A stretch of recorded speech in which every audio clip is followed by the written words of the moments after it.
विरोधी पक्षांच्या खासदारांना एकामागून एक निलंबित करण्यात येत आहे। 13 डिसेंबरला लोकसभेवरती झालेल्या हल्ल्यानंतर विरोधी पक्षांकडून मागण्या करण्यात आल्या, त्यानंतर गदारोळ सुरू झाला। 14 डिसेंबरला एकूण 14, काल 18 डिसेंबरला एकूण 78 आणि आज 19 डिसेंबरला एकूण 49 खासदारांवर निलंबनाची कारवाई करण्यात आली आणि हा आकडा 141 खासदारांवर पोहोचला। इतिहासात सर्वात जास्त संख्येने एखाद्या सेशनमध्ये निलंबनाची कारवाई होण्याची ही पहिलीच वेळ आहे। महाराष्ट्रातनं सुप्रिया सुळे, अमोल कोल्हे अशा नेत्यांची नावं सुद्धा यात आहेत। इतक्या मोठ्या प्रमाणात खासदारांचं निलंबन का करण्यात आलंय? विरोधकांच्या नेमक्या मागण्या काय आहेत? मोदी सरकारचं यावरती म्हणणं काय? सोबतच मोदी सरकार घाबरलंय का? पाहुयात 5 महत्त्वाच्या प्रश्नांची उत्तरं। नमस्कार, मी आरती आणि तुम्ही पाहताय बोल भिडू। सगळ्यात पहिला प्रश्न, किती जणांवर कारवाई करण्यात आली आहे? तर दिनांक 14 डिसेंबर म्हणजे गुरुवारी लोकसभेच्या 13 आणि राज्यसभेच्या एका खासदारावर निलंबनाची कारवाई करण्यात आली। लोकसभेच्या या 13 खासदारांमध्ये काँग्रेसचे 9, माकपचे 2, द्रमुक आणि सीपीआयचे प्रत्येकी 1 खासदार यांचा समावेश होता। तर राज्यसभेतनं तृणमूलच्या डेरेक ओब्रायन यांचं निलंबन करण्यात आलं। त्यानंतर दिनांक 18 डिसेंबर म्हणजे सोमवारी इतिहासात एकाच दिवशी सर्वाधिक जास्त खासदारांचं निलंबन झालं।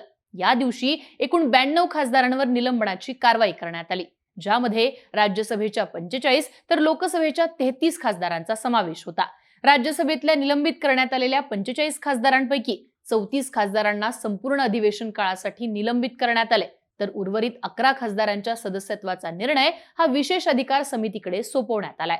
दुसरीकडे लोकसभेतल्या 33 निलंबित खासदारांपैकी अधीर रंजन चौधरींसह काँग्रेसच्या 11, तृणमूलच्या 9, द्रमुकच्या 9 आणि इतर पक्षांच्या 4 खासदारांचा समावेश आहे। या 33 पैकी 30 खासदारांना संपूर्ण अधिवेशन काळात निलंबित करण्यात आलंय, तर उर्वरित 3 खासदारांच्या सदस्यत्वाचा निर्णय हा विशेष अधिकार समिती घेणार आहे। या 3 खासदारांवर पोडियमवर चढल्याचा आरोप असल्यानं त्यांच्या सदस्यत्वाचा निर्णय हा विशेष अधिकार समितीकडे सोपवण्यात आलाय। त्यानंतर आज म्हणजे दिनांक 19 डिसेंबर रोजी लोकसभेतील 49 खासदारांवर निलंबनाची कारवाई करण्यात आली। यामध्ये सुप्रिया सुळे, अमोल कोल्हे, शशी थरूर, मनीष तिवारी अशा खासदारांचा समावेश आहे। आज दिनांक 19 डिसेंबर पर्यंत एकूण 141 खासदारांवर निलंबनाची कारवाई करण्यात आली।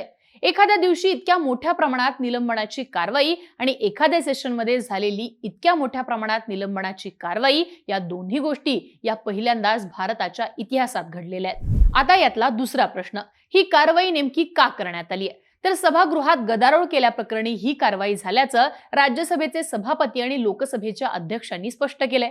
पण हा गदारोळ नेमका का चालू झाला? तर याची सुरुवात झाली संसदेवर झालेल्या हल्ल्यानंतर। 2 तरुणांनी संसदेची सुरक्षा व्यवस्था भेदली आणि संसदेत प्रवेश केला होता। त्यानंतर विरोधी पक्षाने प्रमुख 2 मागण्यांसाठी सभागृहात आपली मागणी लावून धरली।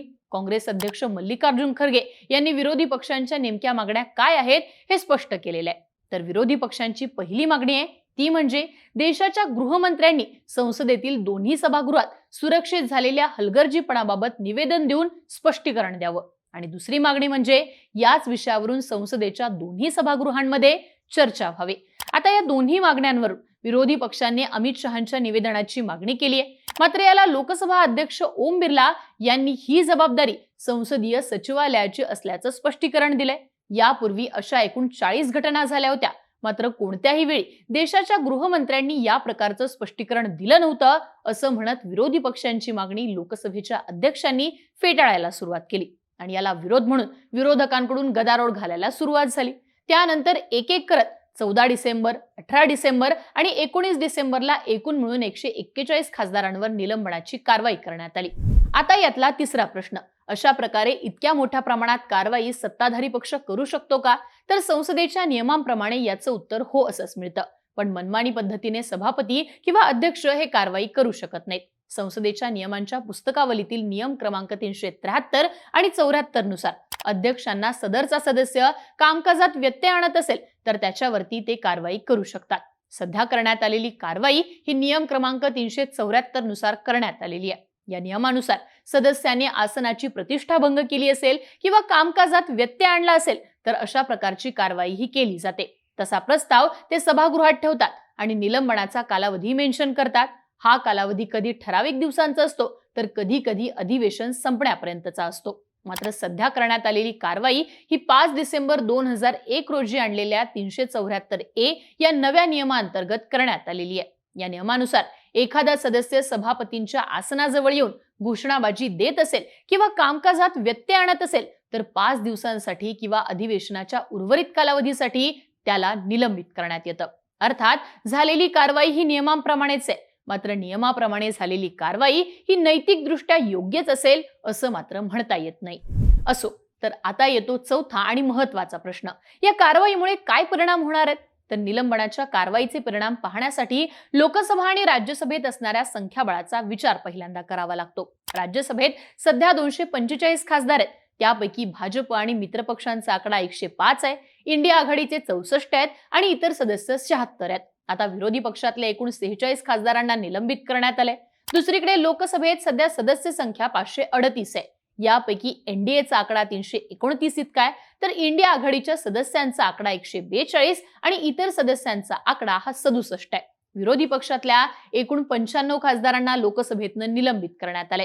या गोष्टींचे परिणाम म्हणजे आता लोकसभेत आणि राज्यसभेत प्रस्तावित असणारे विधेयक, निवडणूक आयोगाच्या आयुक्तपदासंबंधित नियुक्ती करणारे विधेयक असो की इंडियन पिनल कोड बाबतचं विधेयक असो, अशा विधेयकांवर चर्चा होण्याची शक्यता ही अखेरच्या काळात होती. पण आता ही विधेयकं एकतर्फी चर्चा न करताच पार पडतील अशी टीका विरोधकांकडून केली जाते. आता येतो यातला शेवटचा प्रश्न. मोदी सरकार हे विरोधकांना घाबरतंय असे आरोप का केले जातात? तर सगळ्यात महत्त्वाचा मुद्दा म्हणजे मागच्या अधिवेशनात देखील विरोधी पक्षांनी मणिपूरच्या प्रश्नावरून पंतप्रधानांनी आपली भूमिका स्पष्ट करावी अशी मागणी केली होती. पण सत्ताधारी पक्षानं ही मागणी फेटाळून लावली. त्यानंतर विरोधी पक्षांकडून अविश्वास प्रस्ताव आणला गेला आणि या कारणाने मणिपूर प्रश्नावरून मोदींना आपली भूमिका मांडावी लागली होती. सध्या लोकसभेत झालेल्या घुसखोरीवर काँग्रेससह विरोधी पक्ष हे भाजपला अडचणीत आणण्याच्या तयारीत आहेत. ज्या देशाची संसद ही सुरक्षित नसेल त्या देशाच्या एकूण सुरक्षा व्यवस्थेवरतीच प्रश्नचिन्ह निर्माण होऊ शकतं, हा धागा पकडून गृहमंत्री अमित शहा यांना लक्ष्य करण्यात येत आहे. विशेषतः भाजपकडून राष्ट्रवाद आणि संरक्षणाचा विषय हा प्रचाराचा मुद्दा केला जात असताना भाजपला अडचणीत पकडण्याचा प्रयत्न विरोधी पक्ष करताना दिसतोय. लोकसभा अध्यक्ष मात्र ही जबाबदारी संसद सचिवालयाची असल्याचं स्पष्ट करताय. मग अशावेळी सुरक्षेवरून मोदी सरकारवर निर्माण करण्यात आलेल्या प्रश्नावरून सोडवणूक करण्याची खेळी केली जातेय असं बोललं जाते. जर का गृहमंत्री अमित शहांना संसदेच्या सुरक्षेवरून निवेदन द्यावं लागलं तर एक प्रकारे त्यांची जबाबदारी स्पष्ट करता येईल आणि त्यावरूनच अमित शहांच्या एकूण कार्यपद्धतीवर आणि क्षमतेवरती प्रश्न हे निर्माण करणं सोपं जाऊ शकतं. अर्थात याच कारणाने अमित शहांनीच निवेदन द्यावं असा जोर विरोधी पक्षांनी केलेला दिसतोय आणि हेच फेटाळून लावताना मोठ्या प्रमाणात झालेल्या निलंबनाच्या कारवाईमुळे मोदी सरकार घाबरले असे आरोप देखील होतात. आता जाता जाता इतिहासात अशा प्रकारची कारवाई ही यापूर्वी झाली होती का? अशा प्रकारचं निलंबन झालं होतं का? तर इतक्या मोठ्या प्रमाणात नसली तरी 1989 साली राजीव गांधींच्या कार्यकाळात इंदिरा गांधींच्या हत्येबाबत नेमलेल्या ठक्कर कमिशनचा अहवाल हा संसदेमध्ये मांडला गेल्यानंतर त्यावरती गोंधळ झाला होता. तेव्हा तब्बल 63 खासदारांना निलंबित करण्यात आलं होतं. मात्र हे निलंबन दुसऱ्याच दिवशी मागे देखील घेण्यात आलं होतं. दुसरीकडे 2019 मध्ये लोकसभा अध्यक्ष सुमित्रा महाजन यांनी देखील 2 दिवसात 45 खासदारांवर निलंबनाची कारवाई केली होती. त्यामुळे तुम्हाला काय वाटतं? निलंबनाची कारवाई करणं ही चूक की बरोबर आहे? मोदी सरकार खरंच विरोधकांना घाबरतंय का? तुमची मतं आणि प्रतिक्रिया आम्हाला कमेंट बॉक्समध्ये लिहून नक्की कळवा आणि अशाच माहितीपूर्ण व्हिडिओसाठी बोल्ड व्हिडिओच्या YouTube चॅनलला सबस्क्राईब करायला विसरू नका.